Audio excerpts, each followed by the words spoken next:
Robert Ferguson, nutritionist, author, guy who cares. We created this methodology called Diet Free Life, and we are helping people on a daily basis and have since 1995. Woo! And today I want to share something with you that I think, well, I don't think, I know will be very helpful. So do me a favor. If you're on YouTube, make sure you like and subscribe. And also, like if you're on YouTube, do me a favor because I need to grow how often people are watching the show. So if you're at home and you want to do me a favor and be really kind and nice and loving, and you appreciate the information that I share, go on YouTube, right? So youtube.com/diet free life, and just click on this video or any other video and go wash the dishes. Just let it play so I can get credit for the time. So if you could do that for me, it will help us get to a place where we can reach more people. Okay. Other than that, we are going to talk a little bit about this thing called olive oil. Now, I went on quite a few sites and I'm consulting quite a few companies at this very moment that are looking out for the best interest in the health of people, specifically Medicare. And then there's groups that are reaching out to help and give recommendations for everybody. And they're always encouraging people to use olive oil. But when they mention olive oil, it just says olive oil. It doesn't say extra virgin olive oil, and it doesn't say virgin olive oil. It just says olive oil. Now, then you'll see people say, well, it didn't say extra virgin, or I feel like it did, right? Like if you look at what I put up here on the screen, that says extra light. And if you're not paying attention and you're moving really fast and quick, you'll see how clear this container is, and you'll see extra, and you'll just assume, right? It's dichotomous thinking that it's extra virgin tasting olive oil. Well, if you don't see extra virgin, if you don't see virgin, that's not the oil you want. This oil right here is a prime example of marketing and taking advantage of people, because it's this type of oil, this seed oil, when you don't see extra virgin and you don't see virgin before you see olive oil, it is not helping your health. It is hurting your health. Okay, it is pro-inflammatory. So anyone who's concerned with autoimmune disease or conditions, whether it's lupus, Hashimoto's, maybe you were trying to lose weight, maybe you're thinking heart health, this is not the oil that is going to help and contribute to any of that. This is not the oil that, when they refer to olive oil as being healthy, that those studies and all that research is referring to. It must say extra virgin or virgin before the olive oil. Okay. Now, olive oil is not a seed oil, but seed oils are at 100% harmful. And if you want to learn more about that, just go to our site, email us. We have all of the oils that you want to 100% avoid. I believe that we've done it better than anyone else I've seen out there. And I've looked at anything that's out there, I'm looking at it. But we have done the work so we can save you time and energy. But if you can just get in your mind before I kind of give you the details of why we want to avoid this, choose oils that you're going to cook with that aren't seed oils, right? So you don't want safflower, you don't want grapeseed, you don't want canola. You want to stick with fruit oils like coconut, avocado, olives, if you're going to use oils. Now, I cook primarily with butter, and there's a reason for that. And many of my clients use lard, and oftentimes they're using soot, tallow, because of the structure of those fats. Even though they've been demonized for years, those fats are much more stable. They are stable at various temperatures, and they're stable when they get inside of our bodies, and it puts us in a place where it is healthy. And actually, those oils are high in what they call saturated fat, which we 100% know contributes to the intestinal epithelial cells, meaning it improves or contributes toward a healthy gut. Whereas the flip side of it, if you're eating seed oils, canola oil, safflower oil, all the other seed oils, or you're eating a refined oil like this, it has a negative effect on our gut lining, and that's not good. These types of oils that are not extra virgin or virgin oils also they trigger this thing called 4-HNE. It's a really long name, but it's a molecule that accumulates inside of our cells, and it causes your fat cells to experience hypertrophy. And what that means is that a fat cell, because of these oils, can grow 4 or 5 times its size, and then that cell becomes insulin resistant and can then leak, hear me on this, leak free fatty acids into your bloodstream, which results in increase of pro-inflammatory outcomes, cytokines. It's nothing but negative that comes from these seed oils. And I really believe, and I was sharing this with a colleague just yesterday, that in 5 to 10 years from now, and this is 2022, people aren't even going to be talking about sugar. They're going to be talking about seed oils and the damage that these oils have done. They're so harmful. It can block you from losing weight. It can cause all these autoimmune challenges that many people are being faced with. Not a good thing. And with insulin resistance, that's always a growing condition right now with so many people. It blocks weight loss. It's causing people to have hypertension, high blood pressure. It's causing people to just suffer with their health, and it's connected to so many cancers. And you would wonder, like, why in the hell is this even in our food supply? Well, trans fatty acids, which were taken out not too long ago, were in our food supply for many years, and they know 1,000% that it caused many people to die prematurely, largely because of heart disease. And then the FDA eventually took trans fats out of the food supply, and then the industry had to come up with a whole bunch of different ways to manufacture food and keep that shelf stable life of these foods. And so it's not over. They just came up with a different process, gave it a different name, and now trans fats are gone, and now we have something else that's there. And I'm not going to talk about the details of that. But when it comes to, if you're going to use a cooking oil, we have this really cool infographic that I created as part of this program that we have called the Carb Threshold Report. So if you want to, sign up for our newsletter, go to the website or email us. You can email Lori at dietfreelife.com, and you can be on our VIP list so that you're the first to know when we make this available, which is within a week or so of the taping of what I'm sharing right now. But 100%, and you can look up everything, and we substantiate everything. We associate and attach every study, all the research papers to why we're able to say what we're saying, because the goal is not me making this up. It's me sharing with you information that I know can be quite helpful for you and for your family. But if you don't want to know more, if you don't want to be more informed, just make sure when you buy olive oil that it says extra virgin. You must see extra virgin, or it must at least say virgin. Now I'm going to ask you, if you're catching me here live, what is the difference? What is the difference between extra virgin and virgin? Now I have a book I'm willing to give away. If somebody can go in the comments and they can share with me while I'm live, not on the replay, but if you can tell me the difference between extra virgin and virgin, and they're both good. Okay, extra virgin's a little better, but virgin is great.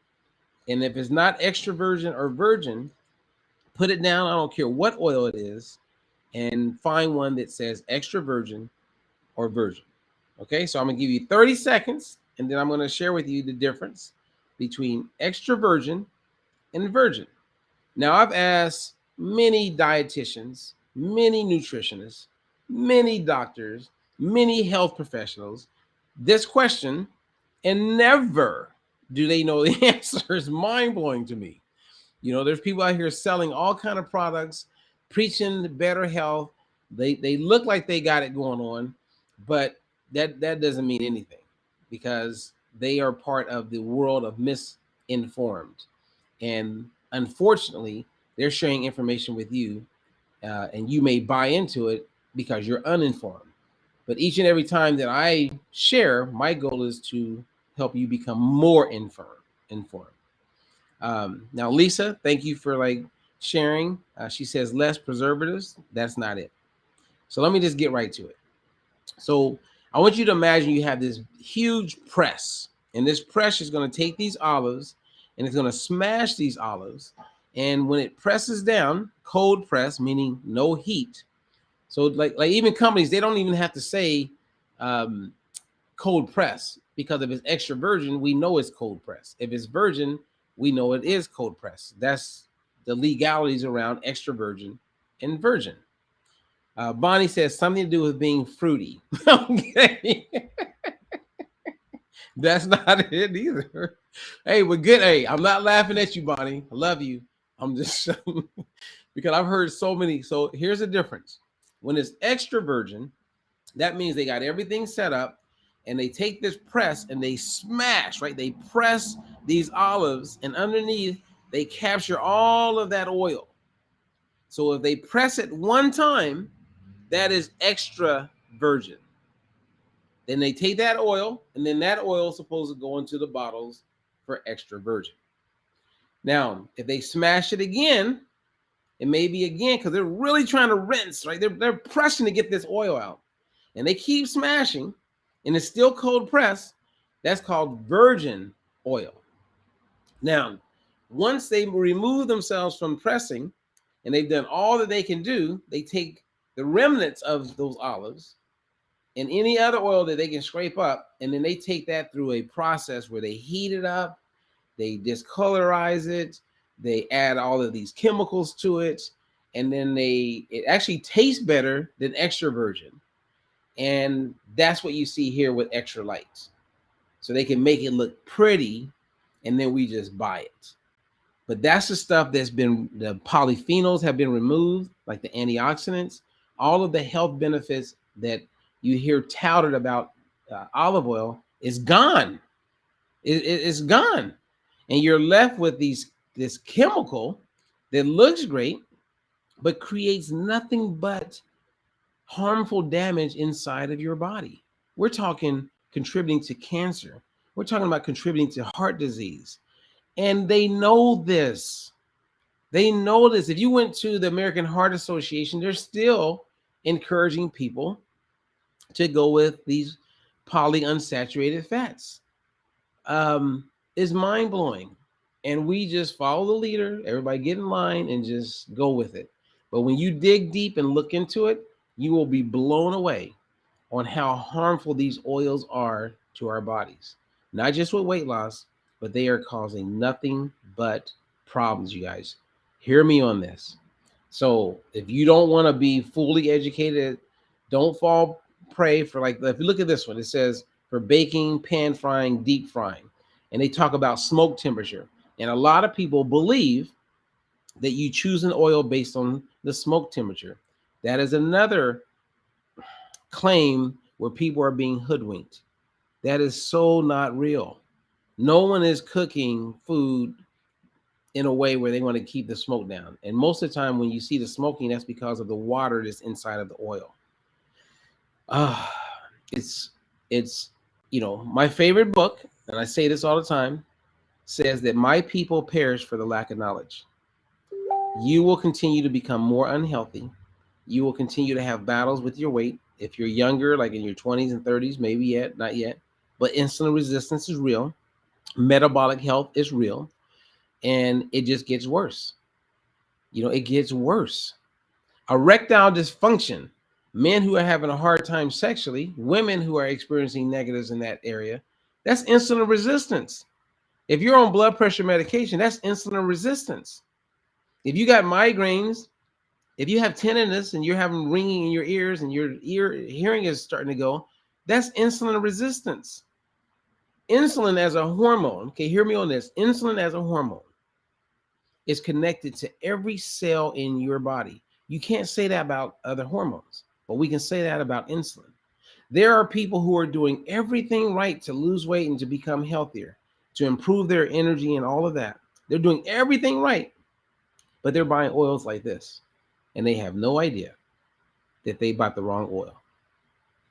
So the average person, and don't be quick to just assume that they know, because most people don't know. If you're catching me, because I meet a lot of people that catch me and they talk to their doctors, and their doctors are like, "Wow, how did you know that?" It's because I'm sharing the truth on a regular basis. This is stuff that, my clients who I work with are in the know, but there are people who have been my client, they don't even know this because we never got to the point where I can share this with them. And so they've been buying the wrong oils and thinking that they're being healthy, and they're not being healthy. Many of them are avoiding butter, and they stop using lard, and those oils are way better for them. It would actually help their gut. And when the gut is healthier, what else is healthier? Well, number one, if the gut is healthier, mental health improves, right? Because serotonin, which is like the foundation of mental health, 90 to 93% of serotonin is produced in your gut. If it's produced in your gut, why aren't we doing something to improve the gut? If 70% of your immune system is in the gut, why aren't you doing something to improve the gut? Now, what I'm talking about, if you listen to it in about 10 years, it'll be archaic. It'll be like, okay, everybody knows that. But at this moment in time, most of you who are catching this right now don't know it. And there's a whole bunch of people that are encouraging everything.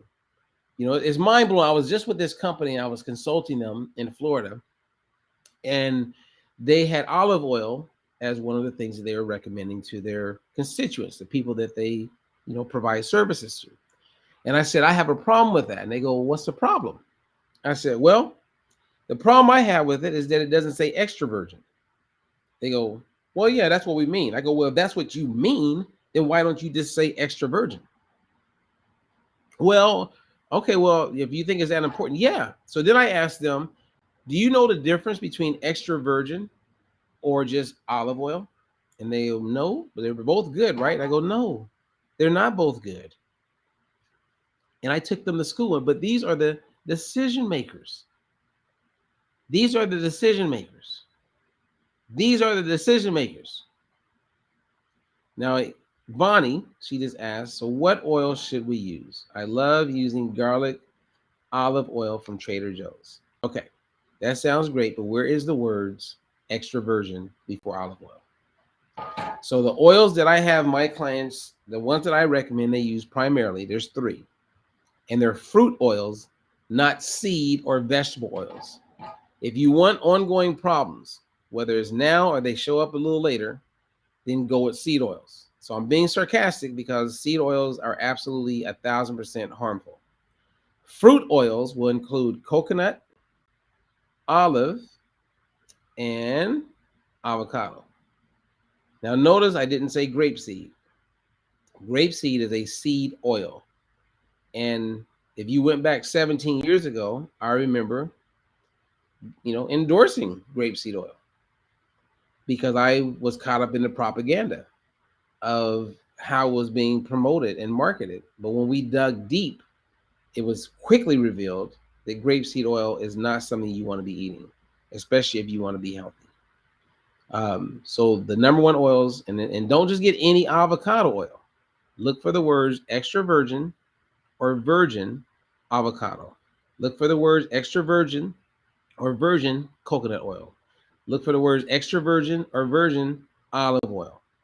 Now, there are some oils in the middle that I'll use. If I was going to deep fry a turkey or someone was going to do that, then I would go with a refined like peanut oil or maybe a palm oil. And the reason for that is because it can handle higher temperatures and it doesn't have as much of the fatty acid that we know contributes to all the negatives, and that is linoleic acid. So again, I have a cool infographic that you can put on your fridge, you can print it out, you can put it in your purse. It's part of our carb threshold report, and I'm going to make that available through our newsletter at dietfreelife.com. So if you're not already getting our newsletter, get it, because we are on a mission to maximize. But so Bonnie says that she's using garlic extra virgin. Then that's great. You did good there, Bonnie. So keep it moving. Well, I hope this was helpful. And if you have questions, post. I always go back and I look at the comments, and if I can answer a question and help out. But I just wanted to do a live today and just kind of share with you guys some information about these oils. And again, that thing called 4-HNE, that's mainly formed by omega-6 fatty acids. It's extremely high when it comes to oxidation, and that's a negative. We don't want that in our body. Nobody wants to be inflamed. Nobody wants their fat cells to become resistant, which means putting more like cytokines and negative energy in your body because of these foreign and 100%. No one, you can never remove what I'm saying. This is the truth. It's the data is there. You don't want to be using these oils. And and I'll end on this. The craziest part, you guys, the craziest part about these oils, and this is a good one. Okay, this is if you're going to share this with other people, this is the one I would tell them. Listen to the end. The number one consumed edible oil in America, we know for sure, and I'm going to say the world. The number one is soybean oil. Soybean oil. So then ask yourself this question: who do you know that cooks with soybean oil? And you don't know anyone. Maybe a restaurant. Seed oils are the number one consumed oils, and they are the number one contributor toward horrible health. And our bodies are filled with it. In 1900, we were consuming a 1-to-1 ratio of omega-3, which is the healthy anti-inflammatory oils, like you hear about it with sardines or with salmon. And then you have these oils that I'm talking about, linoleic acid, which is the omega-6 side. And you want to keep that down. So in 1900, we were like a 1-to-1 ratio. We were consuming a little bit more omega-3 than we were omega-6. Omega-6 is the problem. Today, guess what? It's a 1-to-20 ratio. When they study the fat cells from the fat inside of our bodies, we are primarily made up, when it comes to fat, of these horrible oils. All you got to do is go in your pantry today and just look at the ingredients, the crackers, the chips, the bread, the canned foods, the candy, the energy bar that you're eating. Go to Sprouts, go to Whole Foods. They claim that they are all about health, and this shit is all inside of all their products. It is everywhere, and nobody's looking at it. But yet we have all of these health concerns, and people are dying left and right, guts unhealthy. Just think about it. Now, if you came to my house, because last week I actually went through, and I'm going to share this later in the post, because my kids like tacos, and so I buy these taco shells. And when I went to the store and I looked at the taco shells, I looked at the ingredients, and it had sunflower and cottonseed oil. I was like, oh no. So I put it down and I looked at the taco shells next to it, and that brand, which I'll get back to you and I'll share it, does not. It didn't have any seed oils in it. So of course, now I'm educated, right? So let's choose that one. So I got that one. We made tacos, and kids didn't notice any difference, and life is great. So then when I looked at all the foods, I had about 40 foods that had a label on it, right? A barcode. And I looked at all the ingredients of the 40 foods in the house, from hot sauce, you name it. And I only had 2 foods that had seed oils in it. So imagine, I bet if I went to a lot of people's homes, it's going to be probably out of 40, 38 are going to have seed oils. And then we're wondering why we have all these problems. Remove those seed oils and you will improve your overall health. Hear me on that. Remove the seed oils and you will be taking a huge step for better health. Again, do me a favor. If you can't, go on YouTube, watch my videos, just hit play and walk away. I need to get more people watching the videos so that we can reach more people. And that's something you can do for me. And I will continue to come back to you and provide information that will help you be able to navigate through all of the misinformation out there about nutrition and health and how to maximize. All right. So